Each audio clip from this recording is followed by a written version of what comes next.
అభి విషయంలో రామలక్ష్మికి షాకింగ్ విషయాలు తెలియటమే కాకుండా ఒకదాని తర్వాత ఒకటి దిమ్మ తిరిగే షాక్ తగులుతుంది. అయితే రామలక్ష్మి సీతాకాంత్ ఆఫీస్కి వస్తుంది. ఎందుకనంటే సీతాకాంత్ వాళ్ళ అమ్మ శ్రీలత శోభనానికి ముహూర్తం పెడుతుంది కదా. అయితే ఆ ముహూర్తానికి సంబంధించి బాధపడుతూ నేను ఇలా నటించలేకపోతున్నానని అంటుంది. అప్పుడు సీత ఏమంటాడంటే, మీ ఇంట్లో కూడా అదే కదా జరిగింది, ఇక్కడ కూడా అలాగే మేనేజ్ చేద్దాం, నువ్వేం బాధపడకు అంటే, అలా కాదు సార్, నన్ను అందరూ కూడా అలా రెడీ చేసి శోభనం పెళ్లి కూతురులాగా రాత్రి గదంతా మనం ఉండి రాత్రంతా గదిలో మనం ఉండి బయటకొచ్చిన తర్వాత వాళ్ళు నన్ను గుచ్చి గుచ్చి చూడటం నాకు చాలా ఇబ్బందిగా ఉందని నేను తట్టుకోలేకపోతున్నాను అంటే, అప్పుడు సీత తనని ఓదారుస్తాడు.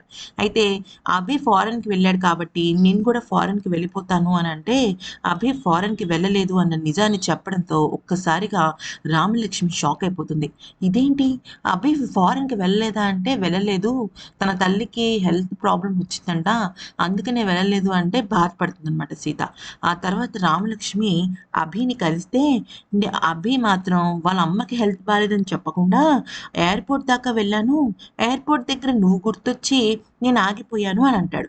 అయితే అప్పుడు రామలక్ష్మి, అదేంటి, మరి సీత సార్ మీ అమ్మకి హెల్త్ బాలేదని చెప్పారే అని అంటే, "ఆ! ఆ! హెల్త్ బాలేదు, నాకు అన్ని కష్టాలు ఒకేసారి వచ్చేసాయి" అంటూ ఏవేవో నాటకాలు ఆడతాడనమాట. కానీ నిన్ను నేను ఖచ్చితంగా తొందరలోనే ఆ బాధల నుంచి బయటపడేస్తాను అని చెప్పేసి ఏవేవో కల్లబొల్లి కబుర్లు చెప్తాడు. మొత్తానికైతే మాత్రం రామలక్ష్మికి అనుమానం స్టార్ట్ అయింది అభి మీద. ఎందుకనంటే ఒక అయోమయంలో, ఒక ట్రాన్స్‌లో ఉండిపోయింది తను.